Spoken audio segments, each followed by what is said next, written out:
Hey guys, Ryan here from the Hustle and Grind podcast. Today we have Taylor Sater on, owner of Sater Creative as well. She's the host with Minding Her Business podcast, fellow podcaster. We talk about so much with Taylor today. We really get into, being a young entrepreneur, being such an advocate for female entrepreneurs, being a panelist for universities, finding that balance as an entrepreneur, building a really great team, a team you can trust, and so much more. We're really excited about this episode. Let's get into it.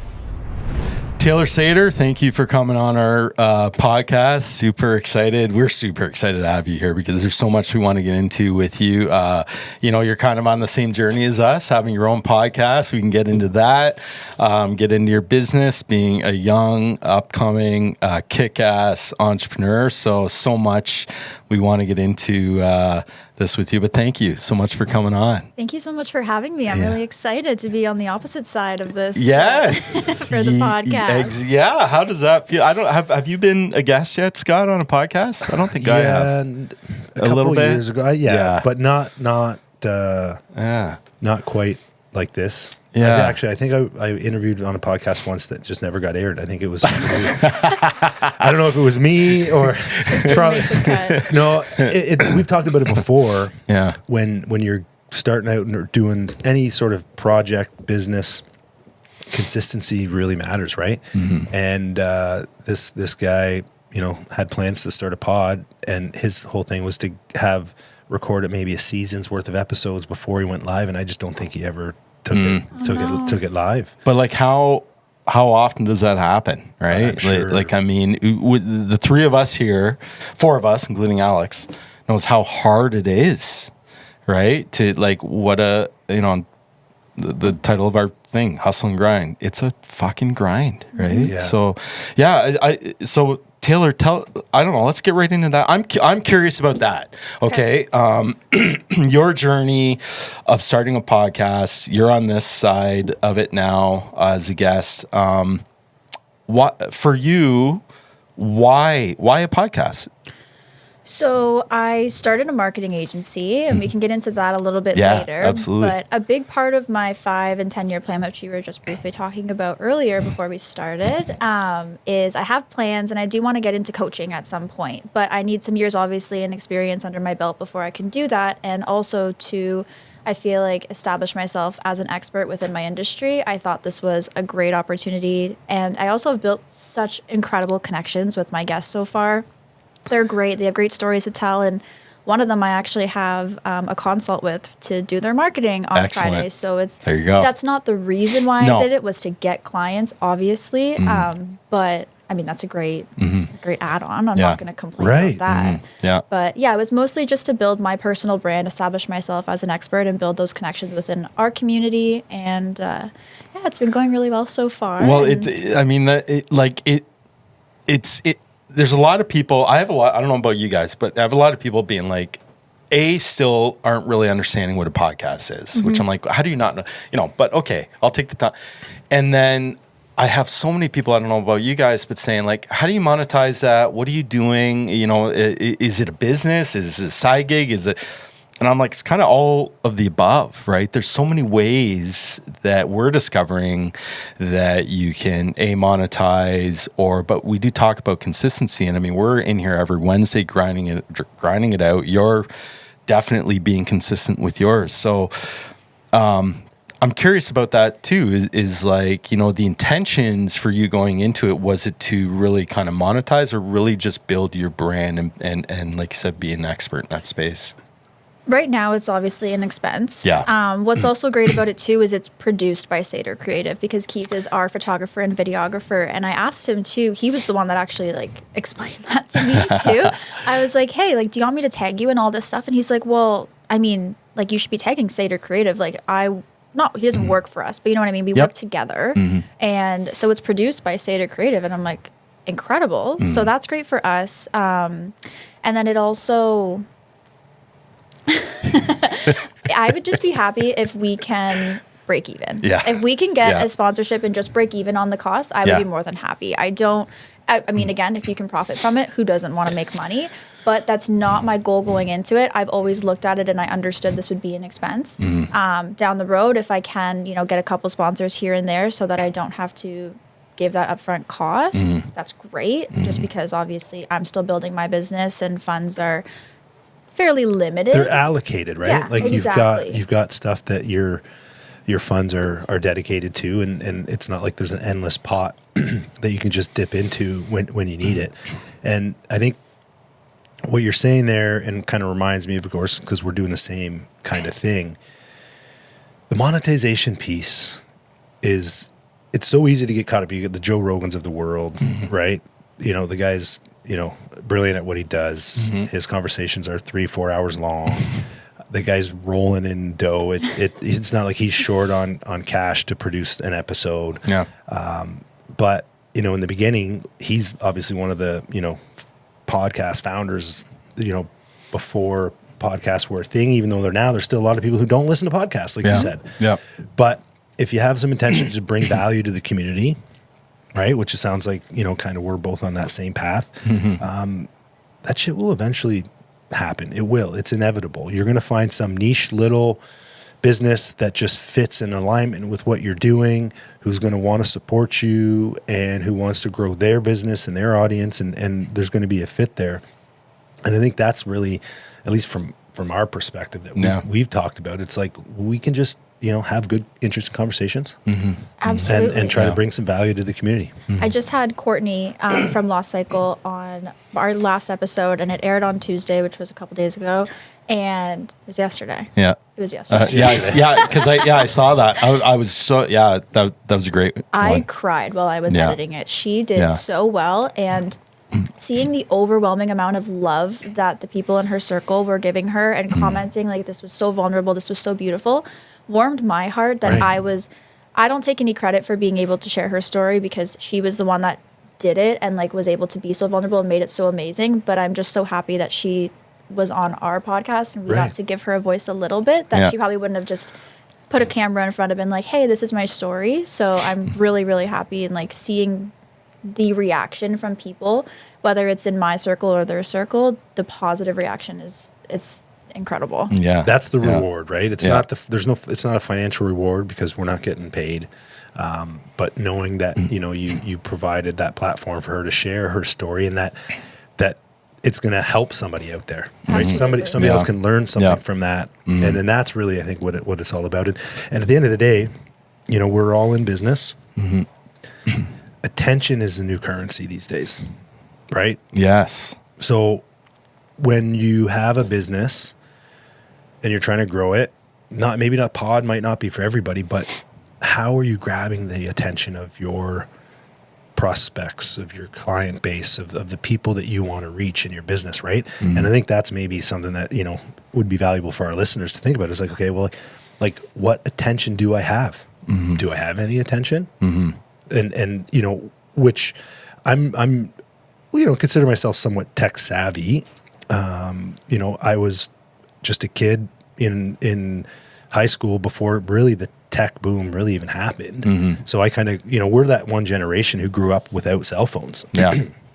Right. But also have grown up with them from the beginning as well. Right. Which is kind of a unique thing. But I think I've got so much that I'd love to learn from you, because when it comes to content and attention, being online, I think obviously with your agency, I think there's lots that I could learn, and I'm looking forward to getting into this a bit more. So maybe let's go there, because I there's so many ways we can take this, but would love to kind of talk to Taylor about your business, right? So tell us a little bit about your business. It's a creative agency.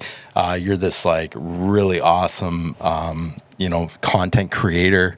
I'm a huge fan of the things that you're doing for your clients and through your business. So maybe let's go back a little bit and tell us why, why entrepreneurship, and what allowed you to kind of go down this journey, this path. So when I was in university, I went to TMU and I was taking marketing. So I got my business of commerce degree with a major in marketing. And as I was approaching my fourth year, this was probably the end, like December or January, and I was graduating in May.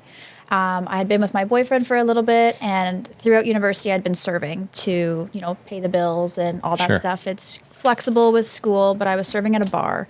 So with that, I get home at 4 a.m. I'm dealing with drunk people all the time, and it just like was a less than ideal situation. It was fun when you're young for like a little bit, but I'm still young, but when you're younger. Yeah. And I was kind of ready to get into this, like the real world, and I wanted to get like a big girl job, and I was ready to work a 9 to 5. I was looking for anything. I was on Indeed, living and breathing on Indeed, driving an hour away to try to get an admin job because I just wanted to get out of this serving space so badly.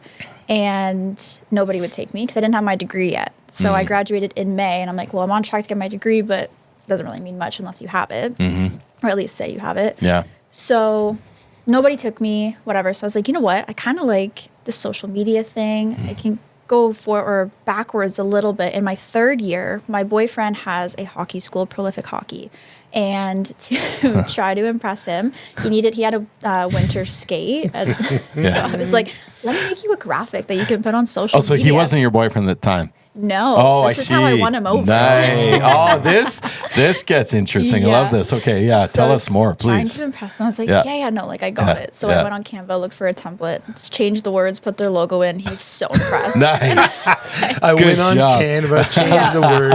Oh my God, how did you do that? You won his heart. I Thanks, did. Canva. That's why we're dating to this day. Yeah, good. I actually posted a clip of that on Minding Her Business, and Canva commented. Nice. Just humble No brag. way. Just had to That's let you guys Humble huge. brag. Okay, That's yeah. right. Yeah. No, that's great. But yeah, so anyways, that's kind of, I dabbled with it a little bit there. Like obviously that's not what goes into social media, but I was like, I think the biggest thing that I saw from that, and what I still love so much about content creation and anything to do with marketing, is seeing something I created out into the world and like people reacting to it, and just like, it's just such a great feeling. So and getting the recognition, like, oh wow, that post looks really good. Like, who did that? I'm like, oh, that was me.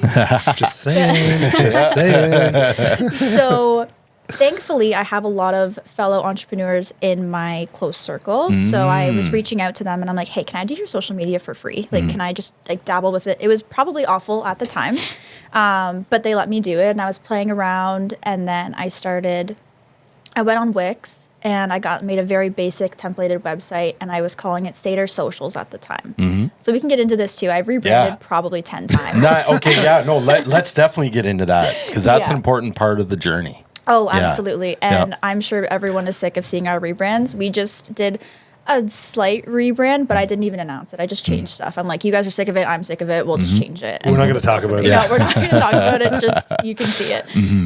But yeah, so it was Satyr Socials.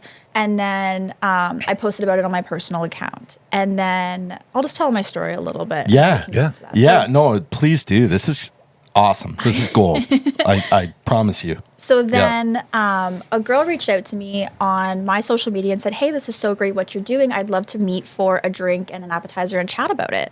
And it's at that point in my life, was very unlike me to go out and do something like that, like, and not know that person. And not that I was scared of anything, but just like nervous more so, like, this is so nerve wracking. Yeah. So I was like, you know what? I was living with my roommate at the time, and we were both like, you're not going to get any further by saying no to everything. So just say yes and just see what happens from it.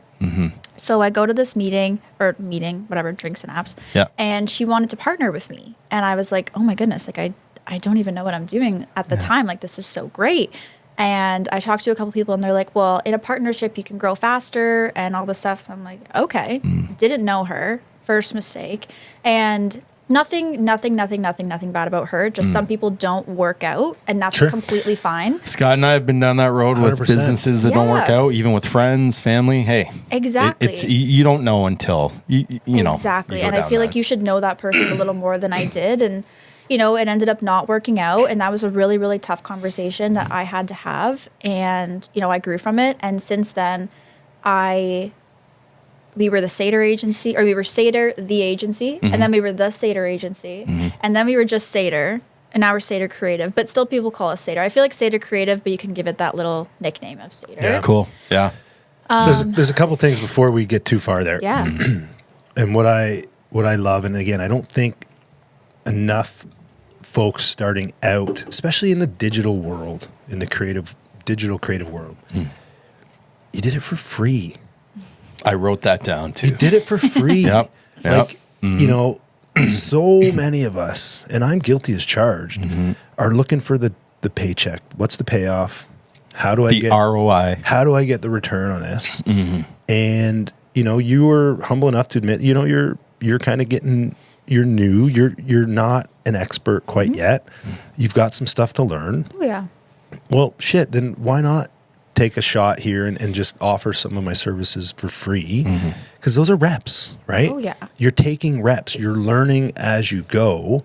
And rather than just waiting for that one client, you know, who gives you the shot, you know, you're just saying, no, like, give me the shot. But guess what? Like, I know you're a small business. It's not going to cost you anything, right? They're not doing socials. They probably don't know much about it anyway. And now their business is trying to grab more attention out there, and they're on socials, and you're doing it for free. I love that. I will even say too, I mean, on February 12th will be our 2-year anniversary of like the agency, and which is great. It's like a rough, because there was such a journey. I don't know. Oh, yeah. I just made this date up. This is when Good for you. I registered the business. So I was like, that works. That works. But yeah, so leading up to it, there's been a couple projects where we definitely could have charged more, but I'm like, I would rather get this client right now, have them in our portfolio to show that we can do it, make less money off of it, or maybe nothing, because I have other people that I have to pay obviously too. And, you know, I've been told you can't do that. You need to make money too. But I would much rather have this great project to show, and then I can show it to other people and then make money off of it, and I can prove that I did it. It's hard to make money off of something when I've never done it before, that particular project. So yeah, I think that's a really good. I will also note that I'm lucky enough, thanks to my father, that I am living at home. So he let me come back home after school, and I wouldn't have been able to start up this business or do things for free or anything like that if I wasn't working at home. I mean, maybe if I, you know, made it in a different way, and I probably would have had to still serve on the side and not be able to put my blood, sweat, and tears into this. But yeah, so shout out to my dad. Thank you. You know very what, much. man? I'll let my kids live with me till they're 30, 40 if they want to save. You know what I mean? Like, I think it's smart. I mean, if you're able to, you know. It's smart for sure. And but you know what? Back to this word again. Humility. Yeah. Right? Because that's you got to check the ego at the door. It's a conversation you have with your buddies. What are you moving back home? Yeah. Seriously?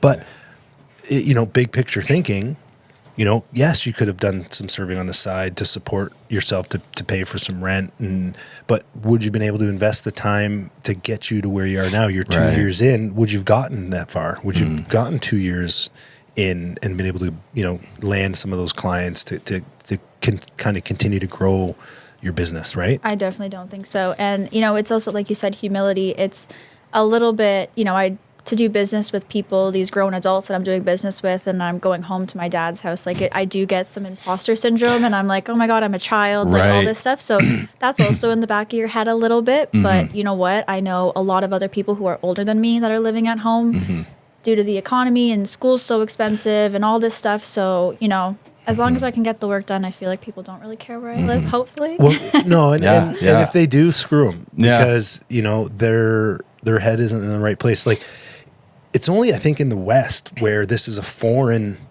concept. Like, families live together for generations in other parts of the world. Yeah, absolutely. Right? Yeah. Like, there's parts of this world where it is, if a younger, you know, early 20s, somebody's moving out of the family home, they're like, that's strange. That's strange. That's nuts. Yeah, exactly. Right? Yeah, it's on. We almost do it backwards for some right. reason. And anymore, with depending on where you are, I mean, London's not Toronto when it comes to real estate values, but it's gotten silly. Yeah. Right. Like in during COVID, the real estate market around here was out of control. Yeah. If you didn't go, you know, 20% over ask, you weren't even going to sniff. Yeah. Right. So again, for any of the younger listeners out there, like, swallow your pride for a second. You know, it's okay. It's okay. Yeah. If you're chilling at home, like, if it's smart, just financially, so you can tuck away a few more bucks to invest into your business, then why the hell not? Yeah. I want, Taylor, I want to ask, I want to go back just a little bit. So you had this meeting with this person, you were starting to create, what was entrepreneurship, business ownership, like, was this on your radar, or were you still like thinking, oh, I've got to graduate and get a quote unquote real job, or whatever that is these days? But I want to kind of get into the weeds with you on this. Absolutely. And your mindset at that time. So at that time, when I was getting into that partnership, I was so excited about entrepreneurship. I was like, oh my goodness, like, okay, like, this is great. Yeah. Another job wasn't even on my radar. And actually, previous to that, when I was looking for that big girl job, my boyfriend, so this is going to be if everyone can piece the pieces together. Yeah. So he trains a kid, that kid's mom. She's amazing, Risha. She worked at a company, and I had asked her if there were any openings, and there wasn't. So then let's just say that I was in this partnership around May, and then it was dissolved, all that stuff. In July, August, Risha reached out and she said, there's an opening at doing social media marketing for this place, like, full time. So Like a job, like a working big for girl a company. job, 9 to 5, big girl job. Which is what you were kind of thinking you needed and anyways, hunting okay. for. Yeah, cool. So yeah. I was like, okay. I talked to my boyfriend and, like, obviously friends and family, and I was like, I don't really want to do it. Like, I'm really excited about this entrepreneurship thing. And they're like, well, you can always quit. Like, not that that's a great mindset to have, but, it's good to get that experience. Like, why not try it?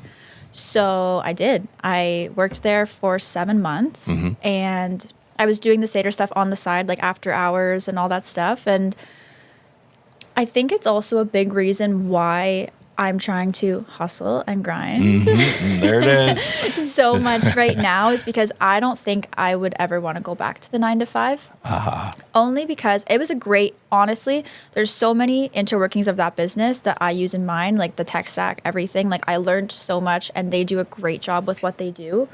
I just personally, I would, pitch something creative to my boss, and then my boss would approve it, pitch to the next person, declined. So, and it's just, trying to use my creativity, and it's a little bit harder because it is like, it's a tech company. You can't have as much personality. Like, Duolingo, their marketing strategy, I love it so much, but it only works for certain companies. You can't troll everyone on the internet with everything. Yeah. And I wasn't suggesting, but it's very, like, cookie cutter, I find, in the tech industry sometimes, and the things that they have to say on social media is very much, thank you so much for this. Like, there's not as much fun you can have with it. Well, I tried, but. well, yeah, of course. I don't know, and I'm not trying to call you out.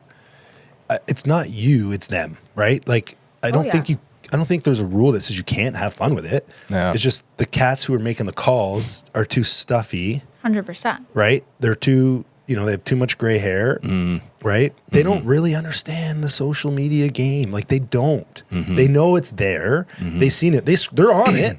They're on it themselves. A lot of them, they're scrolling through it. Yeah. But they're like, oh no, we gotta keep it on the straight and narrow. And it's like, again, they're not willing to give, younger, more creative folks the bandwidth to try something new, to do something a little bit out of the box, and they're one campaign away from, like, blowing the doors off, right? I think their biggest thing too was, they're selling millions of dollars. Like, a deal is over $1 million, or it's, something like that. Like, those people aren't following us on TikTok and seeing us make a funny reel and then they're going to purchase it.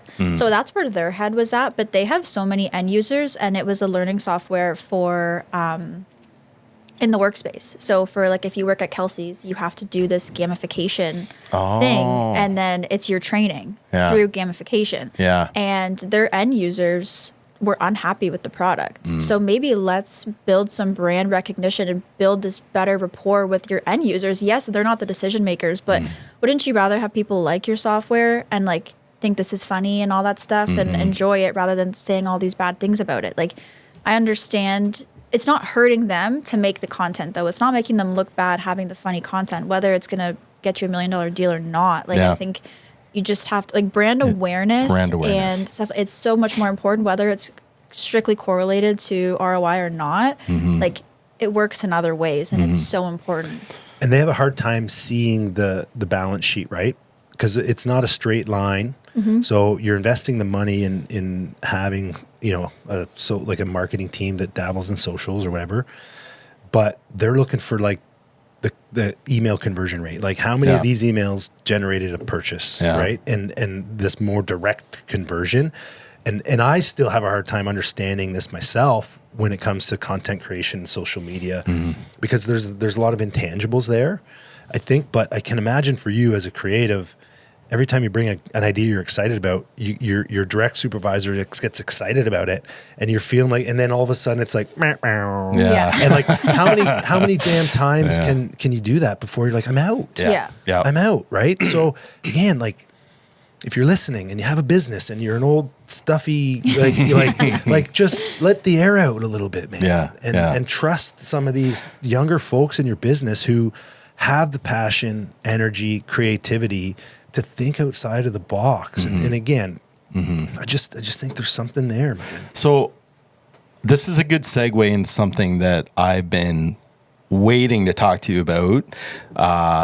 And I'm really, really curious to get into this kind of like age demographic thing, right? Scotty, you were talking off air that you and I are part of that generation where we remember the time without cell phones, without social media, into now, we have social media and cell phones, and that's so we're an interesting demographic. Taylor, I think like these have just been tools available to you since a young age, right? You don't know. So what I'm really interested about is young entrepreneurs, and do you have the tools? Are you better suited now to be an entrepreneur? Like the word entrepreneur, did you ever hear that when you were young? Like, I don't think I Probably did. not. No. So no. What is it about this young generation that like people like yourself that you're just really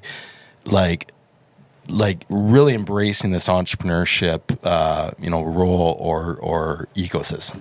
I think just knowing that entrepreneurship is an option, like for us and social media, and I think that's a huge piece of it too, is people preach like, ditch that 9-to-5 and you can do this for yourself. And there's other also options and ways of making money than just sitting at a desk and doing stuff like that. Like there's moms, and this is not exactly the same thing, but that are influencers on TikTok now making hundreds of thousands of dollars by posting stuff. So, everyone wants to make money and it's fun working for yourself. And there's also, I've seen a couple memes online and it's really funny. It's like ditching the 9-to-5 so I don't have to work a 9-to-5, but then now I'm working 24/7 instead of that. And it's like, it's so true, but it's also so rewarding. And yes, it's a grind, but like I'm doing it for myself. I get to be the decision maker. I don't have to answer to anyone. Obviously I have to answer to my clients and make them happy, but I'm the creative director and direction behind all of it, and it's so fulfilling, and I just get to do things my way.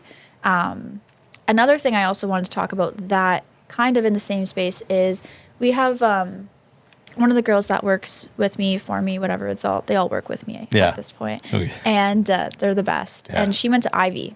So when she was first asking to work with us, because I posted something and she applied and all this stuff, and we were having our chat, and I was like, I'm just curious, why do you want to work with us instead of, going and getting a full-time job? Corporate gig. You went to Ivy for that. Like, great you're question. Smart. Mm-hmm. And she said, and it stuck with me for so long, and she's like, I want to be a part of this. Like from the beginning, I get to actually be a part of the decisions. I get to know that like I was a part of growing this from the bottom up. It's so like they also get that fulfillment. And that's why I like to say we all work together, like my team, and I've, curated them so carefully. I love them so much, and I'm so thankful for them. And they say like, this is our business. They don't say it's Taylor's business. It's our business, and they want us to succeed. And they're such a huge part of it. And I think, that's also the piece of maybe not wanting to do the 9-to-5, because they also make technically their own hours too. Like unless we have a shoot, like they can do whatever they want as long as it meets the deadline. I don't care if you're working from 9-to-5 or just whatever. Got goosebumps again. Yeah, I know. Man, what an interesting concept. Like this is the goal of the show, to get Scott goosebumps. When he gets goosebumps, we're on to something. No, but good for you. Good for you. And I don't know how or why. We talked about it a little bit after our last recording off air. So like our parents or even grandparents, it was, there weren't like our grandparents weren't far removed from like World War II. Right. Right. And then from, you know, their parents not being so far removed from the Great Depression. And, you know, there's a lot of listeners probably that are like, holy shit, that's a long time ago. but we were just preached like, get a job with benefits that's secure, that maybe has a pension. And then that is it. You're going to, you have to find a gig now that you're going to retire at later. That was like the generational pressure for that you and I had. Was like, that's maybe why entrepreneurship was so less of a thing. Well, it wasn't like, I remember I had a few buddies and his parents owned like a restaurant or something. They just owned a restaurant. They weren't entrepreneurs. They weren't, you know, they owned a restaurant. And so, right. My dad was a government worker. My mom was a school teacher. Get a job. Scott and I have had these corporate jobs, right? Yeah. And grinded it out. And you're like, fuck, making lots of money, wearing fancy suits. And here we are, right? But what I also like too, and I think you probably have something to add there. So sorry to jump the gun. Go. But what I also love is that you swallowed some pride, took the gig, and had an open enough mind to learn while you were there. And now you can take the lessons from what you've learned to apply to your own business now. I think what's great about that too is, you know, worst case scenario, it doesn't work out, then I go get a 9 to 5. Yeah. My worst case scenario is a 9 to 5. So it's like, it's not the end of the world. I think also I get some influence from my father, who is an entrepreneur as well and has had many businesses throughout his lifetime. And I've also gotten to see like, you know, his previous marriage dissolved because he's working 24/7 trying to build a business. So there's that part of it. There's some sacrifices. My boyfriend and I were still so young, but he's an entrepreneur and so am I. And, you know, we're also, I like to call it medium distance, London to Toronto. I don't hate to say long distance because there's much further ones, but medium distance. And, you know, you don't get to talk all the time. And especially like this past week, I think we've talked like very minimally, but we're both building something bigger and we want to build it. Man. You know, for each other and for our lives down the road. So we know that we can like make these sacrifices now so that we can have a better life in the future for ourselves and like build something that we're proud of. And that's great. Go ahead, Scotty. I say this isn't a relationship podcast. Yeah. But good on you guys. The fact that and it relates to the business because it's trust. You guys obviously trust each other because there are couples out there who you can't go 10 seconds without responding to a text without thinking there's a problem and what the hell's going on, who are they talking to, why aren't they responding? Yeah. But you guys give yourself the space to keep your heads down, to do your work. It sounds like at least that you guys trust each other. Like we're doing our thing, but just because like we're not on the horn yakking till 2 a.m. every night, that even though he's in Toronto and you're in London, that you guys still care about each other and you're still moving in the same direction. Like there's some life lessons there too. Like trust your partner. If you can't trust them, what are you doing?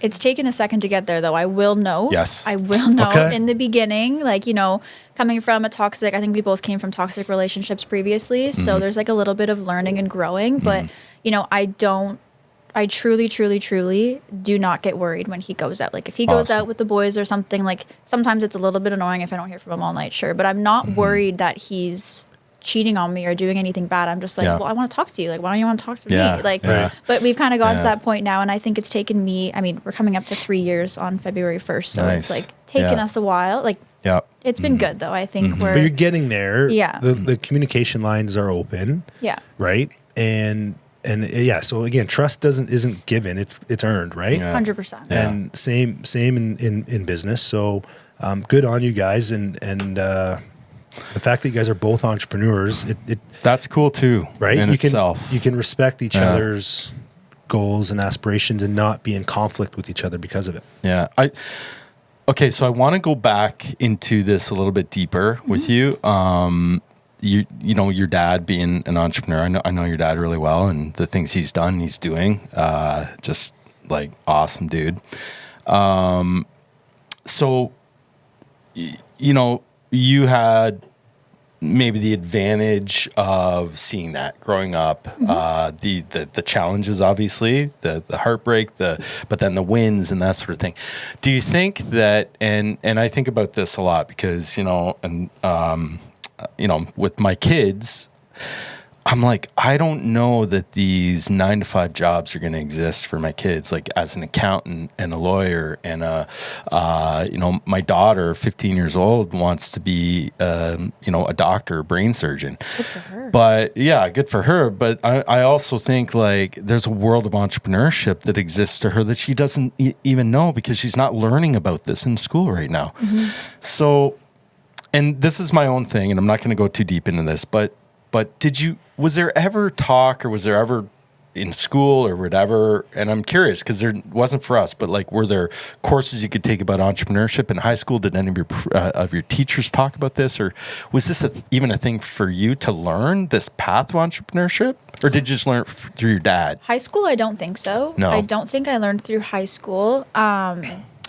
But then university. So my boyfriend's actually has a major in entrepreneurship. Oh, so he has a business of commerce degree, but he is a major in entrepreneurship. So he's taking entrepreneurship classes, and I think he started his business during COVID. We weren't together at that time. Mm-hmm. But yeah, it was like just when COVID started. So he had picked his major before that. But his classes too have like helped him. Like he gets to use his business as an example in his classes. And it's actually helped him learn so many things. And his professors, I can't say enough. I've also built like this great relationship with one of my previous professors, and I can get into that a bit. I'm helping him teach a class, which is so cool. And, Chris's like professors have helped him too. They're like, if you need help with this, like anything, they're like, talk to us. So he gets office hours and talks to them, and they help him. And I think that's a huge piece too, not in high school, but in university, there's so many different things that we have access to that we don't know that can actually help us in the real world. Like our professors genuinely want to help you succeed. Most of them. I can't speak for all of them, but the experiences in fourth year, I started actually like really, really caring and building those relationships with my professors and trying really, really hard and speaking out in class and all that stuff. And like I said, now I have that relationship with that other professor, and so many things have come from that.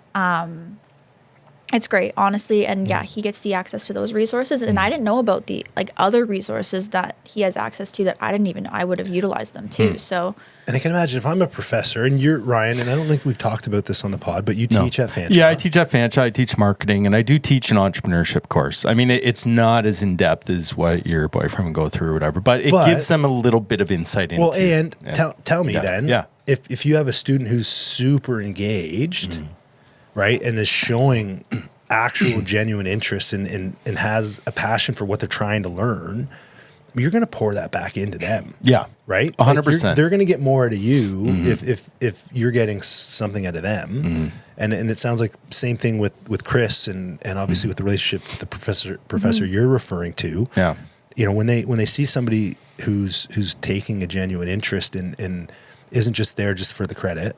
Yeah. Right, because then lots of them are, right? Well, I was there. I've been there. Absolutely, and even with my students at Fanshawe, it probably goes in thirds. There's a third that they just want to get through it. There's a third that they're kind of on the fence. They're like, oh, maybe this is for me. And then there's another third that they're in it. Like they know, like I know they're graduating. They're going to start a business. So you kind of have to navigate this differently with them, right? And I have a lot of students approach me, and the ones that approach me, I'm going to honor that and not bullshit them. And I'm going to say, look, this is what you're going to potentially go through. This is the reality of being an entrepreneur. Are you ready for this? And if someone would have told me that would have been great too, because I didn't know much about entrepreneurship until like late into my adulthood, and I had to figure it out the hard way a lot of the times, right? So it would have been nice for someone to say that. And it's good to hear that you guys have those resources, right, as professors. The main reason why I initially started my podcast, and it's since evolved from there, but I wanted to give I was going to be in my basement in the first little bits of it, and I was going to try to be giving like real life advice, like things like accounting that you don't talk about, like you need to charge HST when you start getting to this point, and you need to do this, and like the things that's just not as glamorous, but like you need to know to do as an entrepreneur that like I'm still learning, and I'm sure lots of other people are still learning, like because those like resources I find aren't as readily available, and they're not as glamorous. So it's like, I don't want to learn about that. I don't want to listen about that. Well, actually, if you're going to be working for yourself, you need to, or you need to hire the people to do it, or you're going to get in trouble with like the government or anything like that. Like there's so many important things that, you know, like I said, the less glamorous things that also need to be taught. And I mean, do you teach those in your course? Not as much, because they'll take an accounting course or they'll take other things. I mean, my first year in business, I got audited, and it was scary as shit. Like the lady showed up at our door, and thank God we had it. We had things figured out, but like, man, it was like stressful. Because and you know, it's no fault. It's not like we're trying to like manipulate or do something bad and not pay our taxes. We just didn't really know. And, you know, kudos to the government lady. She was very helpful. She's like, okay, like you guys did this, you got the money to pay the taxes. That's where you're good. But like in the future, here's what you need the to next think thing about. I did, I fucking called an accountant. And I'm like, hey, I need some help. and he's still my accountant to this day. But That's I mean, awesome. like you said, it's all these things. Like it looks glamorous to be a business owner, but you know, there's a lot of things that are very difficult and unglamorous, you know. And Well, yeah, like I'm scared of committing fraud and not knowing I'm doing it. Like it's Yep. I'm doing everything by the book. I'm trying to, but it's like when you're at the airport and you're going through and you don't have a gun or anything on you, but you're going through the thing and you're terrified that Yeah. someone's Oh yeah, I'm at the red light on the way home here, and there's a cop behind me. Yeah. like Yeah, and you get exactly. I only drink an exponent. I've only had an exponent here today, but there's a cop on my tail. Yeah, exactly. What's going on? Like it's just for your heart sure. rate and you're doing immediately nothing decreases. wrong. Yeah. Oh, it's so fun. Yeah. So and I know we're bouncing around, but this is great stuff. You mentioned with your podcast, you were going to start in one place, and now you're at a different place, Minding Her Business, which you celebrate a lot of female business owners. And how did that go from? How did that change? So, excuse me. Yeah, all So I Don't worry, was- Ryan's been hacking I've a been lot. hacking the I'm whole not sick. episode I'm here. just like, I don't know. I've been talking too much. I got to shut up and let the guest speak. So I had started in my basement. I got this platform called Riverside, which is supposed to be like a really good one for if you're doing it virtually. And I thought it was great because then it can get guests from all over. I had a camera that I was using, so I was like, I already have this. I had to buy a couple other things, and I set it up, and it was awful. Like I filmed the first episode. Didn't we start Yes, with River? I love this this. is Yeah, sorry, we did. Riverside. But that's how we started too. We did start with Riverside And 3 then- or 4 years ago, Yeah. Scotty and I. Okay, Yeah. we're in the same building. Okay, good. And Keep going. I filmed the first episode. I had to do it like 30 times, and I watched it, and I was like Cringe. embarrassed to show people and like Yeah. my friends, and I'm like, I can't even show you what this looks like. And Okay. if I was embarrassed to show like the people that love me, like I don't want to put that out in the world. I want to be proud of what I'm doing. I get anxious about like public speaking and like even coming on here and even doing my podcast. Like it's scary to like put yourself out there like that, and I want to be proud of it. So I was like, okay. So immediately I filmed it, and right after I filmed it, I'm like, Keith, how much is this going to cost me if we do it somewhere else? Yeah. So we were running through the numbers, and we kind of figured it out. And and obviously it's more expensive, but I'm way more proud of it. And like we said earlier about sponsorship opportunities, I think if we're filming it more professionally, there's more opportunity for sponsorships than if I were to be doing it in my basement and being like, hey everyone, like it's drinking. Like it's just not as legit, if you want to say that. So I just wanted to be able to be proud of it and to get people on there. And Yeah, so you've that's how done that it kind great. of evolved. It looks so good, Taylor. Thank you. Like you and it's clear that you've taken the steps to identify the details, right? Like from the branding to the setup to the guests you're having. You're just it's so good, and we talk about this that, you know, there's a lot of people, they might start a podcast and it's like a Zoom call and they call it a podcast. And you're like, it's not a fucking podcast, it's a Zoom call, you know, like, so, you know, I mean, whatever, they're out there and they're doing it, and we all did it shitty the first time and that sort of thing. But yeah, I mean, if you're going to do it right. Do it right. And I don't know. I mean, good on you. It looks great. You mentioned I just wrote this down, and you'd mentioned, you know, well, like being anxious, public speaking, and this sort of thing. I'm always scared shitless before we come on this thing. I'm so nervous. I'm here an hour ahead, taking my notes and that sort of thing. That's why I'm always fiddling with my shit.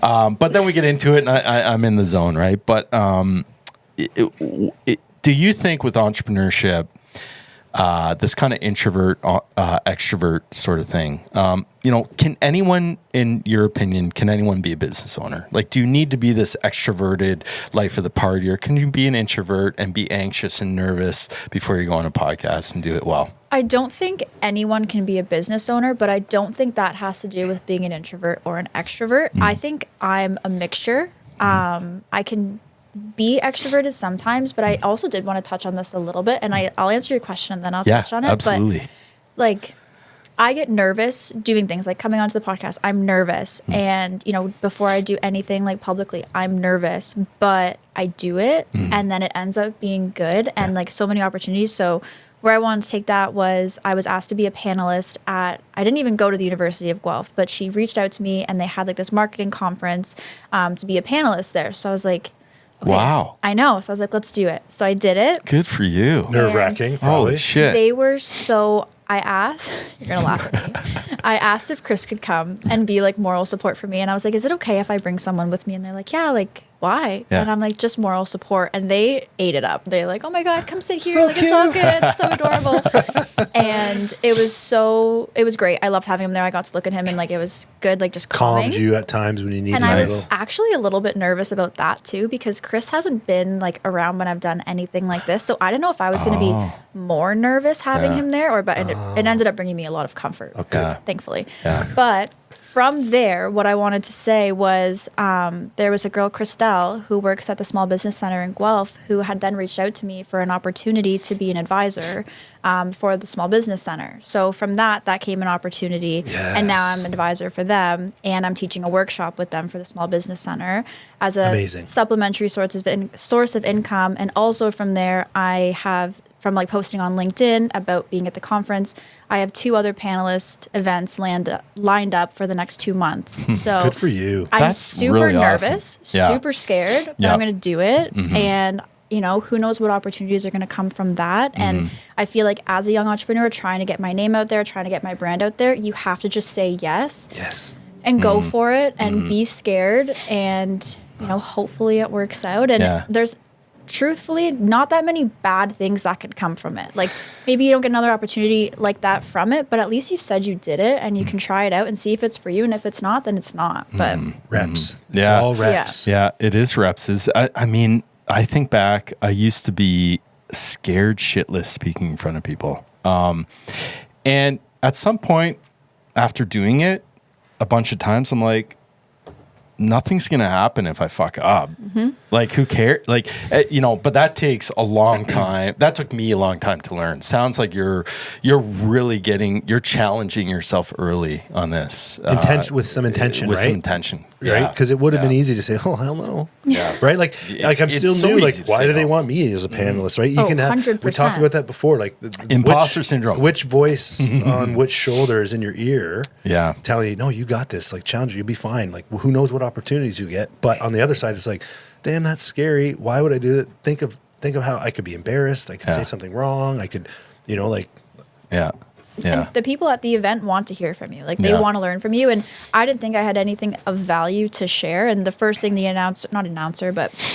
MC, I guess, like asked me first as we introduced ourselves. I'm like, oh, we're starting with like the newest person yet. And he's like, I think it was funny that you said that because you bring so much, like the students are actually going to probably resonate with you the most because you just came out of school 2 years ago. Like they actually can see themselves in you. And it's more attainable. So it was just a different way of looking at it that I thought was really special. And like, they actually do want to learn from me. And whether I think I have something of value to share or not, I am doing something different than other people. So someone could hopefully find some value in what I do. Good job that makes me hopeful because, I really am about supporting the next generation of entrepreneurs, whether that's a succession thing with my kids or whatever it is, or, I'm kind of in this thing of like, I really want to be a mentor now. I have a lot to offer, that sort of thing. Just give, right? And, it's so good hear you, to hear that you're giving so much too, right? Because it's easy to take, but yeah, it's encouraging. I think something that I want to touch on, and maybe some listeners are already thinking this themselves, maybe not, but at least to kind of bring it up. We all have something to bring to the table, whether we're still in university, whether, we're, 20 years into our career, making a change, we're creatures of our environment, right? So depending on where we've been, what we've done, our upbringing, our the communities where we've been a part of, like you said, Chris is a hockey player, playing the OHL, university hockey, my kids play hockey, as Ryan's as well.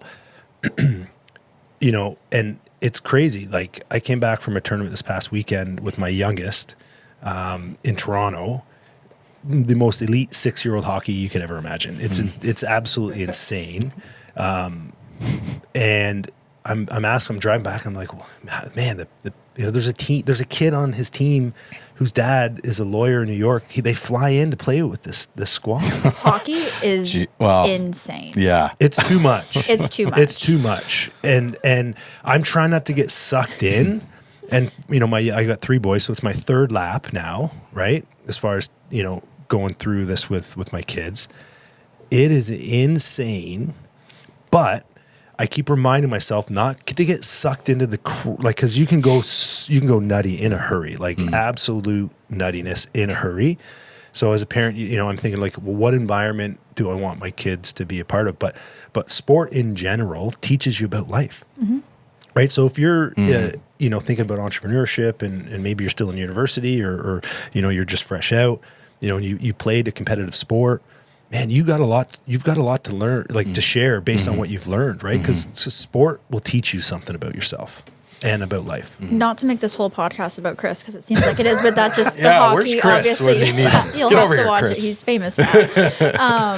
But a couple of things from that is, so Chris went to the OHL, was in the OHL for 5 years. He, is the captain of his hockey team now, and he... TMU. TMU, yeah. Yeah. I didn't realize how many opportunities can come from the hockey world, because a lot of men have played hockey, and women, but men specifically in this scenario is there's so many people and they're well connected, and then they want, you played hockey, and being a student athlete, they know that you can juggle school, hockey, discipline, all the things, like commitment. My gosh, it's crazy. So also being a creature of your environment, I think it's cool that Chris owns his business is a hockey school. So he's so well versed in hockey. He's so talented. He's using those skills to be an entrepreneur in that space, and something he's good at. And I was a guest speaker in one of the classes that I was in TMU, and one of the guys asked me to have a coffee chat after. So I did. And he was like, I want to be an entrepreneur, but I don't know what I want to do. Like, I don't know what to do. So I used Chris as an example. And I said, well, Chris, it made sense for him because he was good at hockey to be a hockey, like to do something in that space. So think about, this is my advice, whether you guys believe in it or not, but think about what you're good at or what you can bring value in, because for the most part, when you're starting out, you're going to have to do it yourself, or you're going to have a very small team and you're going to have to do it yourself. So you need to make sure you're good at it, and you need to make sure you like it, because you don't want to be an entrepreneur and, take this leap on yourself and do all this work to just do something you hate. No. Like, that sucks. Yeah. Yeah. It's true. Okay. I agree with that. Yeah. I'm also going to challenge that a little bit, but Please do. I don't know how 100% I agree. You need to be passionate and committed and love what you're doing, right? Yeah. That's why we do what we do as entrepreneurs, and and to provide value and that sort of thing. I found myself in this part of my entrepreneurial journey looking at other areas. So I'll give you an example. I'm looking at purchasing a compression sock company. I know nothing about compression socks, like zero, right? Okay. I do now because I've done my research. Yeah. But I'm looking at the opportunity, and I'm looking at how I can infuse some creativity into a rebrand, maybe change like the styles, this sort of thing, connect, use my marketing tools and that sort of thing to really, so... But you're not like, oh my God, compression socks. No, I'm not super like passionate about compression socks, right? I mean, they're good. They keep their elasticity and all this stuff. But you know, I go out. That's the thing with compression. Hey, I'm doing my research, right? Yeah. So that's the thing where it's like there could be opportunities that exist that you're not passionate about, duct cleaning, whatever. True. That could be very good business opportunities. Sometimes it might take, like with Natalie, a franchise professional or someone to kind of. So I guess my point is that, you know, don't walk away, or, you know, keep those options open, knowing that you could have a business that you're not passionate about, but that could do well. But it's a good place to start, right? Yeah. Because again, if you do have a passion for it and you enjoy it, like hockey, right? Yeah. Like I've coached for a number of years up until recently, all as a volunteer. You know, into 2024, I get paid to do a bit of a coaching gig, which is awesome. Not a lot of money, right? It's basically volunteer work, right? Like, let's be honest. Yeah. But I thought about, like, you know, my wife asked me, she's like, you live and breathe hockey. Like, why don't you monetize that shit? Why don't you start a hockey school? Like, there's great programming in town around here. Lots of great programming. There's no shortage of programming around London. You know, but man, like there's still, it doesn't mean there's not opportunity, right? Because it could be a crowded space, which I'm sure Chris has kind of, you know, experienced. Not a bad place to start. What are you interested in? What are you passionate about? What are you good at? What experience do you have? But at the same time, I think you're also in a different stage, right? Yeah. I was going to say that. You're more like invest in capital. Yeah. It's a business that's already operating, you know, tweak and refine. And all of a sudden, you know, the revenue needle starts moving.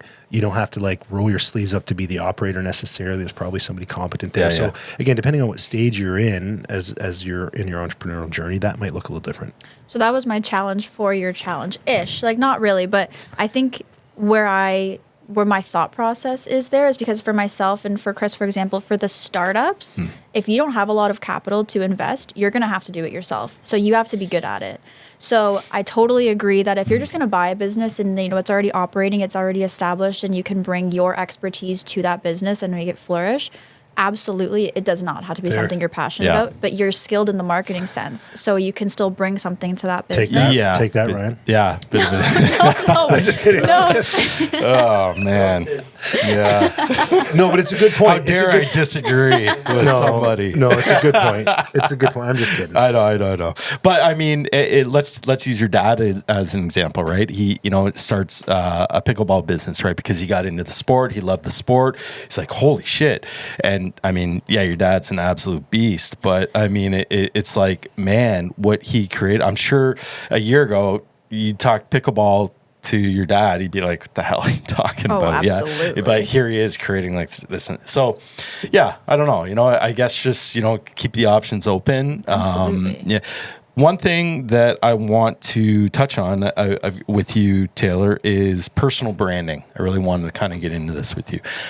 How important is it to create your personal brand alongside your company brand? Do you think that they should go hand in hand? Do you think that you should create, a business brand and then separate your personal brand? Can you talk a little bit about that? I'm so passionate about building your personal brand. Good. So I've started to post on LinkedIn as well, and like post more frequently and try to be consistent with it. And, you know, that's where some of these opportunities have come from. Yeah. For example, like the marketing conference, she saw me through LinkedIn and saw the things that I was talking about and doing. So that's how that happened. And then that's how the small business happened. So like it trickles down. I also think because, like you said, everyone wants to be an entrepreneur nowadays. So a lot of markets are highly saturated. Like my markets, there's tons of us in here. So many people do social media marketing, all the things that we do and whatever. But so obviously, if let's just say you have two companies that are exactly the same skill, like they can do the exact same thing for you, but you know, their founder or the people within their company, you resonate with them like way more, like you have the same values, you can chat with them, and you know, their story resonates with you and all this stuff. So you're probably going to go with that company versus this company. So, you know, in such an oversaturated market, what makes your business stand out? You. Yeah. So I You think nailed it. that's so important. Yeah. Building that personal brand, showing people who you are. Everyone loves a good story. And like, you know, like I was telling my story and like you're not gaining stuff, but learning stuff about me through it. Absolutely. And, you know, you could resonate with certain parts of it. You could resonate with certain, or you could resonate with none of it. And then it's just not a great fit. And maybe we probably shouldn't work together. So I think there's so many opportunities that, like, I've never seen someone post and I've been like, oh my God, why are they posting about themselves? Like, why are, like, any person I see on LinkedIn posting and trying to do the things that they're doing, I'm so happy for them because I'm trying to do the same thing. We're all trying to do the same thing. No one is, and if they're judging you, then they're probably sitting on their phone at home, judging you, doing nothing. Yeah. And not to be rude, I don't like doing that, but it's, if you're going to be rude to someone for trying to follow their dreams and like, do something good with their lives, then ain't nobody got time for that. Leave it alone. So and you know, I just something that I think popped up that we haven't really talked about a lot, but we're talking about social media content, personal branding, LinkedIn. Okay, I think on the business side, the platform itself. I mean, there's still probably a lot of people think it's like a digital resume. It's so much more than that. It is literally a social media platform. But if you are creating content, different people that you might be looking for can be on different platforms. 100%. Right? So you know, gone are the days where I'm just going to stick to Instagram. I'm just going to, you know, man, wouldn't it be nice if we were on TikTok? Sorry, Alex. LinkedIn, but we're not on LinkedIn either.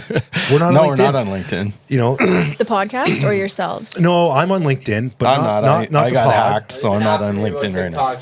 Where's the TikTok? No, so you know, but for you, based on, and again, there's, I don't want to be rude, but some assumptions would be that somebody, you know, a few years at a university is going to be more likely in the TikTok, Instagram world than LinkedIn. But some of, you know, that one first panel opportunity is now through LinkedIn, which has also opened up new, don't dismiss platforms that might find something unique that you didn't even know was there. And every platform serves a purpose too. And this is what I say with all of our clients when we have consults or we're talking about what platforms they want to live on is LinkedIn might not be for them, truth, or their business. Like it might not be worth your time, our time, your money, anything like that for us to post for you on LinkedIn. If you don't do a whole lot B2B, don't waste your time, but not for your personal brand. I think it's great if you're a founder or anything, be on LinkedIn. That's great. It builds your own personal connections. But when it comes to like building like companies and stuff like that, TikTok might not be the answer for you. Let's not waste our time on there. I think every business and everyone should be on Instagram and Facebook. But no, I think I think, sorry, Alex, but I think TikTok would be great for you guys. Hey, we're already working him to the bone. Thank Come on, you. give Alex a break. He's doing all he can right now. He is for sure. No, it's that's key, and I'm glad we went there because and it kind of circles back to what we talked about earlier. Is, you know, don't be so definitive in your ways that another opportunity might be right around the corner that you're not willing to see because you've already closed the door. Yeah. But also, I mean, for you, Ryan, too, you're already successful. You're already doing your thing. Like, you don't need to grind on LinkedIn to try to get these opportunities. If you have the time and you want to, absolutely. But I don't think, you know, if you've already been established and LinkedIn is starting to come into here, like, if you don't want to waste your time with it, then don't. Yeah, you know, okay, I'll say that, like, this is what gets me really excited about talking to somebody like you because I'm into this journey well in, but I feel like I'm just getting started. Like I don't understand how you have so much wisdom and knowledge like coming into this, you know, and I don't understand it, but I assume it's because you have so many tools available to you. They're you know, integral to growing up, like having these tools available and that sort of thing, where I think it's just, and it's exciting, right? To know that like young entrepreneurs have tools available that the barrier to entry what I'm trying to say. Isn't like it used to be. Yeah. Right. Yeah. Absolutely. So starting a business 25 years ago, the barriers to entry were maybe a little different than what they were now. For sure. The stakes were high, man. You owned a restaurant, and if the restaurant didn't succeed, you're screwed, You right? put your money in a pile and set it on fire. Yeah, exactly. So, Right. but now it's like you can diversify maybe, perhaps. And I guess maybe I want to ask this too, is that there's so many young entrepreneurs, even in London, I see it. And I guess I'm just curious, like, is it a side gig? Is it a sustainable, like I see a lot of like eyelash companies and nail companies, like tons. They're all over the place. They're everywhere. Are these sustainable businesses? What's the business model? Are there enough people that want to get eyelashes done and nails done to sustain that market, or do some come and go and a few just stay forever? Or are they side gigs? Like Sometimes weird question, but no. So yeah. sometimes they start out, I find, just from personal experience and learning from other people, is they start out as side gigs, and Yeah. there's so much demand that they're like, oh my gosh, I could can do do this this. full Got it. time. Okay. And that isn't exactly what I did, like kind of, because when I was at that company, it was starting to ramp up. And in my head, I was like, okay, I want to capitalize on like our growth right now. And if I quit my job while I'm still living at home, you know, I don't have all these bills. Like I have some that I need to pay, but I don't have as many as like rent and all the other things that come with that. So I'm going to take a chance on myself and try to capitalize on this growth.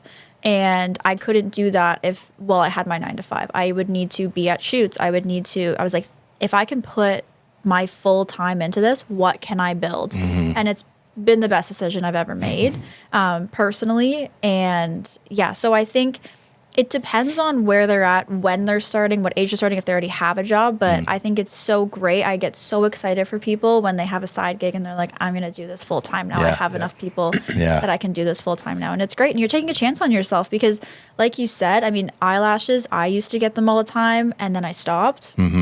So they lost a client. But I know there's thousands of women in London that still get eyelashes. Right. And So the demand's there. You just Yeah. have to find, go through the, location and all the stuff, right? Yeah. There's so many ways to skin a cat, Yeah. right? So Definitely. I think that's, if there's any one big takeaway, is bet on yourself. And you know what? Sorry to interrupt you. I'm so sorry. No, you're good. No. There was a girl, and she is very niche for nails. Yeah. She does the really long nails, and she is the only person in London that does the really, really long nails.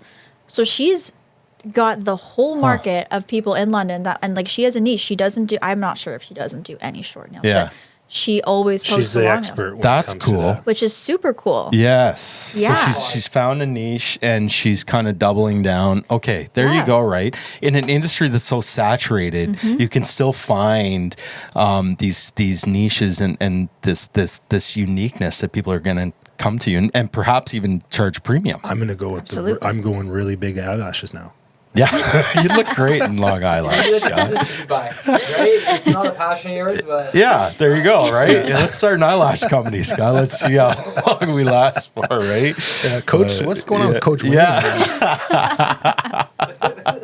Hey, no judgment, right? Yeah. But no, I mean, hey, Taylor, this has been awesome. I was so excited to talk to you, and I just got everything and more from, like being open to learning from a younger entrepreneur, like there's so much for us to learn. For sure. And I think we started this too, is that like bet on your young people if you're a business owner and you have young people. I mean, I have young people working for me. They're way fucking smarter than I am.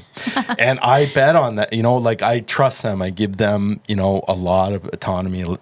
And I think it's, if it's one thing, you're an older business owner or whatever, empower your younger people, man, because they're going to bring a completely different perspective, I think, I think it's so important at any stage of being an entrepreneur to be open to learning because Yeah. there's so much that I'm going to learn in the next year, 2 years, course. 10 years. Yeah. And I think yourselves too, like there's the world is ever evolving. Every landscape is changing and evolving. So we always need to be open to learning. I mean, even Jeff Bezos, I'm sure he's Yeah. learning stuff every day about Totally. consumer behavior and all this other stuff. So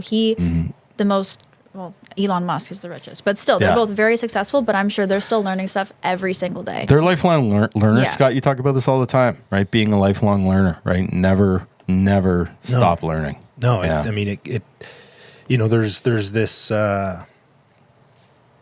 it's the spice of life, man. It's literally the spice of life. Like when you're getting into something new, you get excited. There's this anticipation, and that's what keeps, I think, like if you're feeling stuck, well, do something new. And maybe it's not even starting a business. Maybe it's just going for a walk every day. Like, do something different. Go get some fresh air. Yeah. Like, do something new. Try a new hobby. Like, go play pickleball. Yeah. Right? Like, do something that you haven't done before, and you know, maybe you'll find something you didn't even know you needed. Yeah. Well, Taylor, thanks for coming on. Thank you for having me. This has Thank been you. a blast. It's been great. So everyone go check out Minding Her Business podcast, right? Yes. It's awesome. You're kicking ass. Keep it going. And then also Satyr Creative, is it? That's our name right Yeah, now. Satyr Creative right now. now. Until you For now. rebrand We'll next see. week. We'll see. Good for you though on that. And if you need some kick-ass content, social media, Taylor's your girl for sure, and your team. Yep. And I mean, thank you for coming on. This has been great, and continued success, and keep getting on those panels. Yeah. Yeah, Thank you so 'cause much. we Thanks, need you Jen. out there. Yeah, for sure. So good. Hopefully, I'll be back on in a couple years. Yeah, when there we're we go. Big and Yeah. Love it. successful. Love it. Yeah. Okay. Well, take care. Thank you. Okay. Yeah. That's a wrap. That's a wrap. Nice job. Hey, what was it like to be on the other side? It was good.